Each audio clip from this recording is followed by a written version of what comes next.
Baik, Assalamualaikum warahmatullahi wabarakatuh. Selamat datang di podcast Perancak Saya, kanal kreasi dan inspirasi. Teman-teman, kanal ini di mana kita dapat berbincang-bincang santai tentang berbagai hal, yakni dimulai dari pendidikan, kesehatan, pertanian atau perkebunan, sosial, budaya, bahkan ekonomi dan kebijakan pemerintah yang ada. Baik, selamat sore sahabat-sahabat semuanya. Bagi pecinta Perancak Saya Official, baik bagi subscriber ya di YouTube maupun di TikTok ya, Perancak Saya ucapkan selamat sore semuanya. Saya Naufil Hasbi. Saya senang atau bisa berjumpa kali ini dengan teman-teman di edisi 17 September 2024. Di episode kali ini kita akan berbincang-bincang santai. Temanya menarik sekali ya, yang berhubungan dengan sesuatu yang dijalani di masyarakat tani tembakau atau budidaya tembakau di Madura, Sumeneb, khususnya di Desa Perancak ya. Kali ini kita kedatangan tamu yang luar biasa sekali. Beliau adalah seorang founder Laskar Tembakau. Nanti kita dapat berbincang-bincang apa sih dari founder Laskar Tembakau di sini. Saat ini kami bersama Mas Syahrul Alim ya, yang biasanya dipanggil dengan Cak Alim di situ ya. Nama beliau ini booming di Kabupaten Sumeneb sebagai pengisi seminar dan lain-lain. Kali ini hadir di acara podcast Perancak Saya yang memiliki tagline kanal kreasi dan kita sama-sama sapa ya. Beliau ini seorang yang memiliki atau ownernya, founder Laskar Tembakau. Kali ini kami sengaja hadirkan atau di kanal ini. Kita sama selamat sore Mas Alim atau Mas Syahrul Alim. Ya, bisa Alim ya, gampangnya. Alim. Alim ya. Iya. Ya. Mas Syahrul Alim ini terbiasa dipanggil Alim ya di berbagai pertemuan atau mengisi seminar di situ ya. Terus Mas Syahrul Alim, saya menarik sekali di sini ya dengan tema yang saat ini, giat sukses berinvestasi di pasca panen tembakau ya. Luar biasa sekali, ini real sekali keadaan yang sedang-sedangnya masyarakat ini sudah di pasca panen tembakau.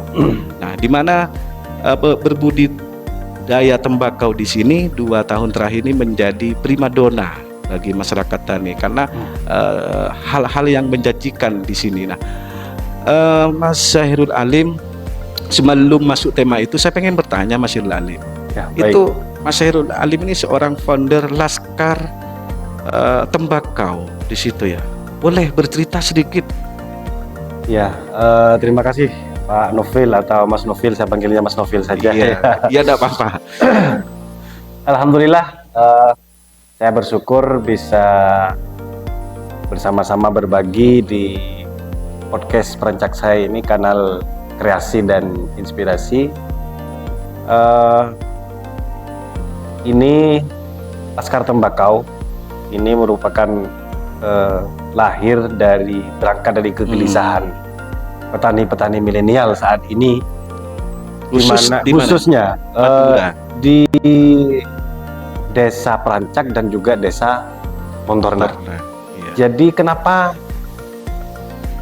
kita memilih Perancak dan Montorna? Karena kualitas tembakau Perancak dan kualitas tembakau Montorna ini luar biasa. Memiliki khas tersendiri. Memiliki ciri khas tersendiri. Perancak dan juga Montorna merupakan masyarakatnya adalah petani tembakau, sehingga kami mengajak beberapa kaum muda, petani muda untuk sama-sama berpikir tentang masa depan tembakau. Nah, kenapa hanya fokus di tembakau, pertanyaannya kemudian? Karena tembakau ini memiliki keunikan tersendiri. keunikannya terletak pada Mm. rasa, terus kemudian bahkan tanda kutip ya, permainan Iya. harga. Permainan harga. Kita tergelitik dengan permainan harga ini. Ah, Dari tahun ke tahun, nampaknya permainan harga ini tidak stabil. Nah, Laskar Tembakau ini mencoba untuk yang pertama misinya adalah mempromosikan hasil tembakau pelancak dan motornya ini ke halayak Nusantara. bisa lewat online ya. Bisa lewat online dan sebagainya. Termasuk juga dengan podcast ini ya. Iya, iya. Sangat terbantu dengan adanya podcast ini. Iya. Sehingga iya. beberapa misi kami memberikan edukasi Edukasi. kepada masyarakat ini sudah sedikit tercapai. Betul. Nah, ini tuh Mas Salim, bagaimana caranya berinvestasi yang baik bagi para budidaya tembakau? Kita hampir memasuki selesai panen Iya. tembakau hampir ya. Iya. Taruhlah, mungkinlah 20% beberapa bulan ke depan akan habis masa musim panen tembakau ini. Nah, yang perlu difikirkan hari ini, esok dan seterusnya adalah bagaimana hasil tembakau itu digunakan kepada hal-hal yang bersifat positif. Positif, betul. Dalam artian, kalau kita flashback kepada masa kakek nenek Iya. kita terdahulu itu, rata-rata di sini dengan tembakau ini kemampuannya secara ekonomi luar biasa, pelancak, Luar biasa. Ya, pelancak ini luar biasa, sehingga maka kemudian muncul daun emas. Betul. Nah, daun emas, kenapa daun emas? Karena masa dulu waktu kecil saya dulu itu 1 kilo itu seharga dapat 1 gram emas. Tahun 2000, tahun 95, tahun 91 itu petani tembakau luar biasa. Bahkan biasa. banyak yang naik haji beli sepeda motor, beli mobil, Membangun berkat membangun rumah, berkat tembakau ini. Saya sedikit sedikit heran juga. Iya. Mungkin kita harus melakukan kajian yang lebih intensif lagi. Kenapa dengan harga yang begitu wow, Iya. tanda kutip begitu wow, masyarakat petani tembakau ini tidak mampu berinvestasi kepada hal yang positif. Kalau kita berkaca kepada nenek moyang kita, kakek buyut kita itu, mereka menginvestasikan, rata-rata mereka itu menginvestasikan kepada peternakan, ternak Sapi.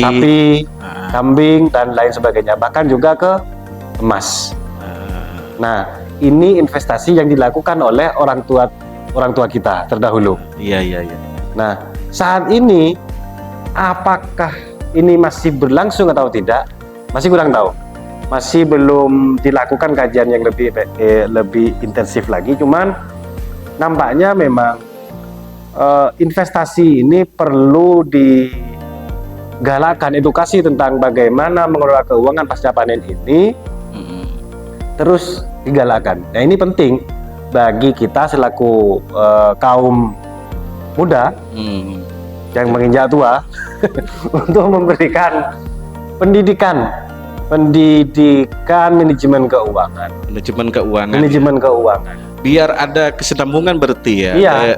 Kita kan sebentar lagi akan masuk ke musim penghujan. Masuk ke masyarakat petani sudah mau bercocok tanam padi di situ ya. Nah, untuk modal itu kayak kesulitan. Ini kan jedanya mungkin 2 bulan 3 bulan Ya, nanti betul. di situ ya.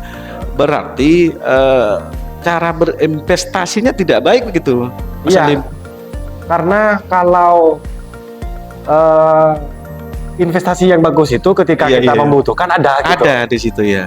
Nah, kalau kita mau bertani padi misalnya, cabai dan lain sebagainya, kita ngutang lagi berarti Iya. kita tidak punya penghasilan, kita tidak punya laba dari hasil tembakau ini. Bukan hasil namanya, berarti ya impas ya, nggak untung, nggak rugi gitu. Nah, bahkan yang menjadi faktor utama dari tidak kurangnya pemahaman terhadap investasi ini, para petani hari ini cenderung membelanjakan hasil panennya itu kepada hal-hal yang sifatnya statis. Apa statis itu? Seperti televisi, seperti kulkas, smartphone dan sebagainya. Ini menginvestasikan atau membeli barang kepada hal-hal yang bukan kebutuhan yang mendesak. Itu saya pikir investasi yang rugi. Iya, berinvestasi ke barang yang tidak bisa kita ambil hasilnya itu. Iya, beda lagi kalau misalnya kita, saya mau beli kulkas untuk jualan es, untuk beda apa, itu ya. beda. Iya, Nah, iya. itu investasi dalam hal yang positif.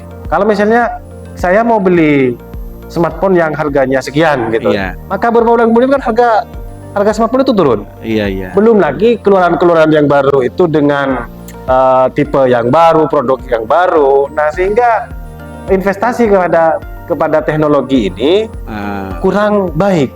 Berarti tidak berdasar dengan kebutuhan ya. Tidak berdasarkan kebutuhan. Tapi berdasarkan dengan gaya hidup di situ. Iya. Berarti Nah, itu termasuk adalah salah dalam pengelolaan atau berinvestasi yang baik di situ, berarti Mas Salim. Nah, mungkin ada hal-hal ya, bagaimana caranya berinvestasi yang baik ya, terus berkelanjutan ya, terutama bagi petani saat ini, karena modal itu ya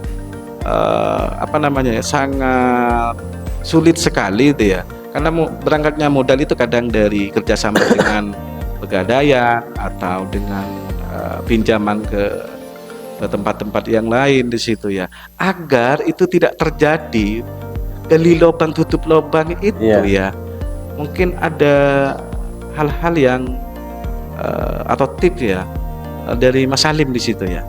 Ini mumpung lagi live ya, barangkali ini bisa menyebar luas kepada halayak ramai atau yang punya kepedulian terhadap petani.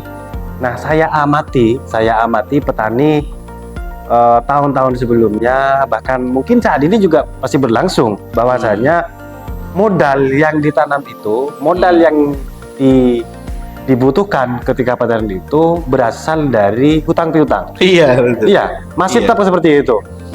Kayaknya masih ada. Ada. Nah, kalau masa kecil saya dulu itu bahkan paling parah pinjam 1 juta untuk modal tani tembakau. Iya, kembalinya 2 juta. Iya. Dahulu kala. Sekarang kayaknya kabarnya 10-15 ada 10. masih ada seperti ini di situ ya. Nah, ini saya tidak mau menyalahkan petani ataupun mau menyalahkan investor yang melakukan uangnya seperti itu. Nah, tetapi ini mari kita bersama-sama mengelola keuangan dengan baik dan bijak. Mengelola keuangan dengan baik dan bijak. Ya, kalau terpaksa kita mau membeli sesuatu atau barang, itu adalah sesuatu yang nantinya bisa diambil manfaatnya. Betul. Di situ ya. Biar nanti pas kita membutuhkan di sesi pertanian atau pertanian padi di situ ya, cocok tanam padi situ ya, bisa tinggal kita ngambil manfaatnya seperti emas ya, bisa digadaikan atau bisa dijual di situ ya. Beda dengan barang-barang yang harganya naik turun ya, kita beli smartphone atau HP atau elektronik yang lain ya, kan harganya semakin ada daya saingnya gitu ya, manfaatnya kurang di situ ya. Itu mungkin kira-kira seperti itu, Mas Salim ya. Ini tuh Mas Salim, saat ini petani tembakau di situ ya, bagaimana bisa berinvestasi dengan baik ya, untuk bisa berkelanjutan di situ Mas Salim. Nah, mungkin Mas Salim bisa memberikan paparan sedikit di situ ya. Ya, ada beberapa hal yang perlu diperhatikan bagi petani berkenaan dengan investasi di musim panen ini.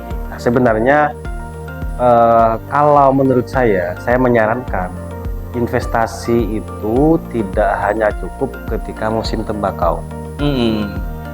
ketika musim hujan, kita kan biasanya menanam padi, cabai dan lain sebagainya. Nah, hasil dari penjualan itu kita kelola dengan baik. Nah, ini biar kita tidak tergantung kepada hutang piutang, biar tidak tergantung kepada pinjaman. Artinya yang untuk tanam tembakau kita punya modal sendiri. Yang untuk musim padi kita punya modal sendiri. Artinya tidak harus pinjam ataupun hutang kepada orang lain. Apalagi kalau pinjaman itu beranak pinak. Nah, ini kita perlu hindari biar petani itu merasakan indahnya bertani. Hasilnya bisa dirasakan juga di situ ya. Dengan cara apa kisah sebenarnya? Nah, maka mungkin Mas Novil dan juga kru Prancaksai ini memberikan edukasi. Tidak hanya edukasi sih sebenarnya, memberikan dana kalau bisa. Memberikan dana. Nah, dengan cara apa? Saya punya gini Mas Novil. Pinjaman gitu ya. Pinjaman itu, tetapi kita berangkat dari komunitas. Tanpa bunga di situ. Misalnya kita punya petani 5 atau 10 kakak, itu kita bina, kita jadikan kelompok yang memiliki atau di kelompok yang mau melakukan kegiatan yang sesuai dengan kebutuhan pertanian. Dengan cara apa misalnya? Gudang tembakau saat ini membutuhkan kualitas tembakau yang bagus, bibit ini. Nah, maka kita kelompok itu bertani bibit ini.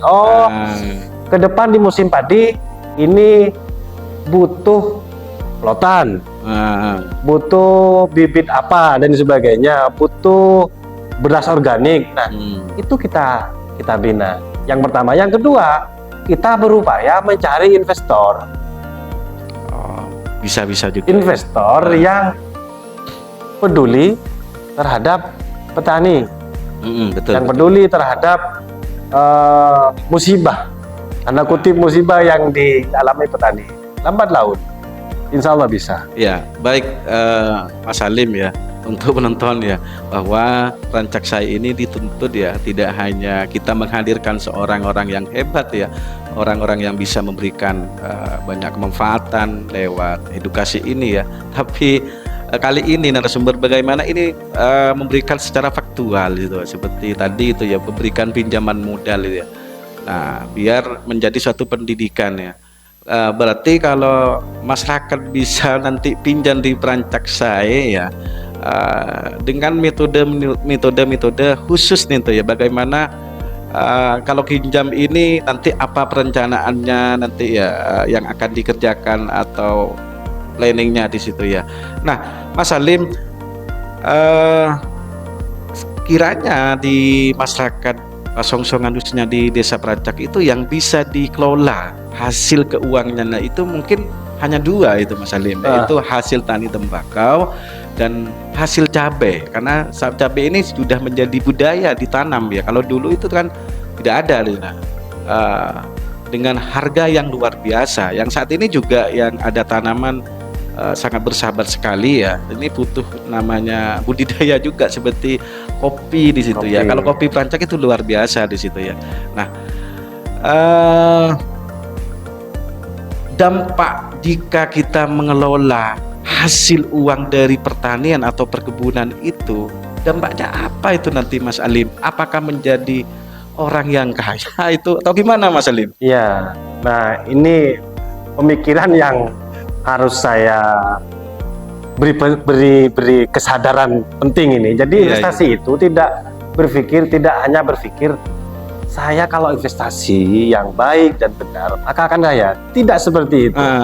Tetapi yang paling utama dari investasi itu adalah minimal kita sendiri itu tidak bingung, tidak kehabisan daya ketika mau panen ini, modal ada.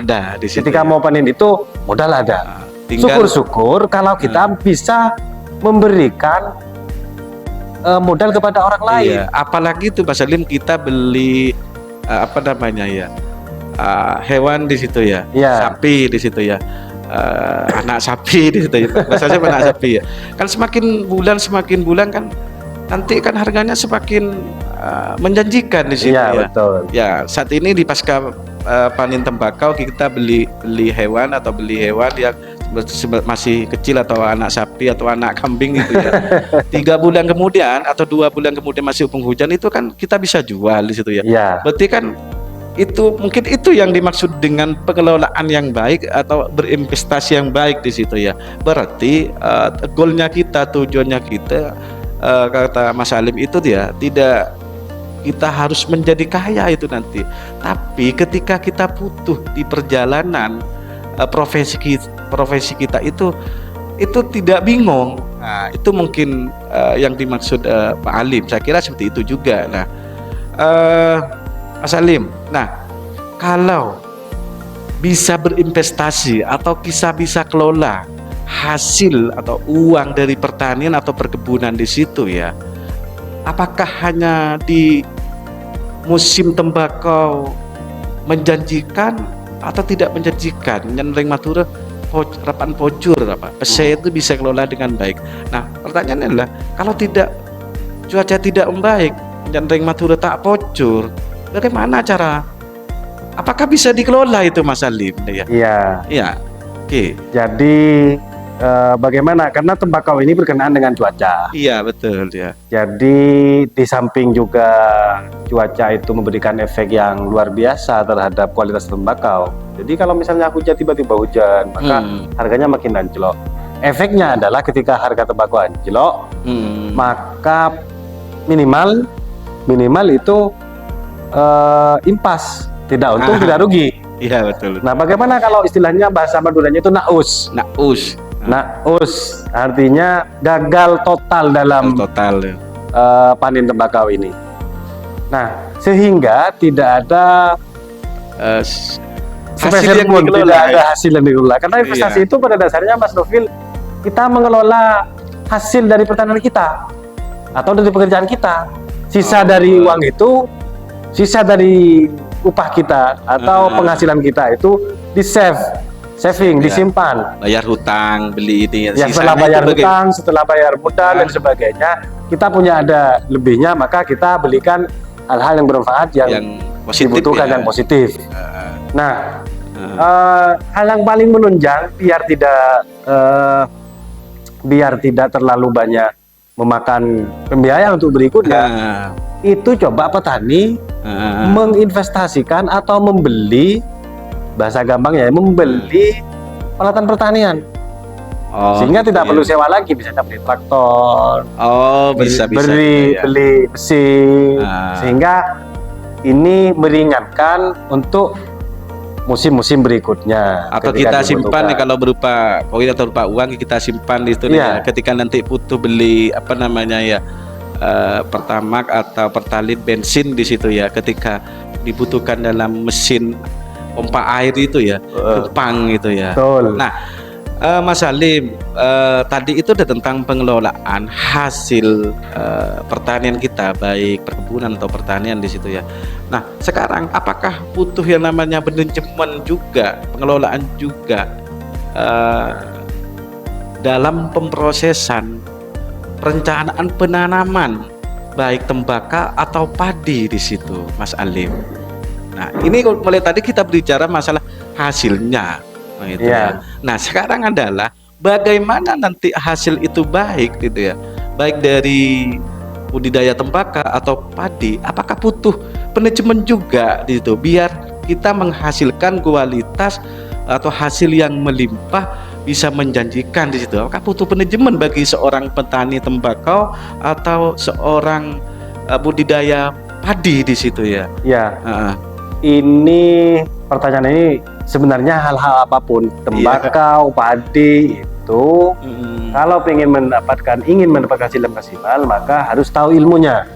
Betul. Tahu ilmunya bagaimana biar kualitas tembakau, biar kualitas padi, hasil panen kita itu sesuai dengan harapan. Maka ada ilmu-ilmunya. penting untuk dipelajari ini. Nah, tentunya tugas podcast Iya, iya. berikutnya adalah menghadirkan menghadirkan narasumber dari Iya, dinas iya. terkait, dinas pertanian. Oh, Itu memang sudah belajar tentang belajar tentang yang dibutuhkan, misalnya tembakau, bagaimana tembakau yang panennya yang biar panen yang sesuai dengan keinginan, padi, cabai dan sebagainya. Ini perlu didatangkan ke rancak saya ini, Mas. Rancak saya ya. Tidak Ya. hanya kita bisa mengolah hasil, tapi kita bagaimana bisa juga mengolah atau memanage ya. Bagaimana menjadi petani yang handal di situ ya. Baik dari segi permodalan atau perawatan pertanian itu, baik di perkebunan tembakau atau tani seperti padi dan cabai dan lain-lainnya, itu butuh yang namanya pengelolaan yang baik di situ ya. Karena apa? Biar nanti kita menghasilkan yang menjanjikan. Nah, hasilnya itu yang betul tepat sekali saat ini adalah bagaimana giat sukses berinvestasi atau mengelola hasil uang dari pertanian padi maupun tembakau. Nah, bagus sekali ya untuk teman-teman perancak saya official dimanapun saat ini berada. Mas Alim ini sudah kita memberikan sesuatu yang luar biasa sekali. Kita itu tidak hanya dituntut menjadi kaya ketika kita memanage atau mengelola uang dengan baik, itu ya tidak dituntut dengan kaya, tapi kan perjalanan kita panjang. Dalam 1 tahun itu ya banyak panen yang kita harus kelola, seperti panen tembakau, panen padi, dan panen cabai atau jagung dan lain-lainnya di situ ya.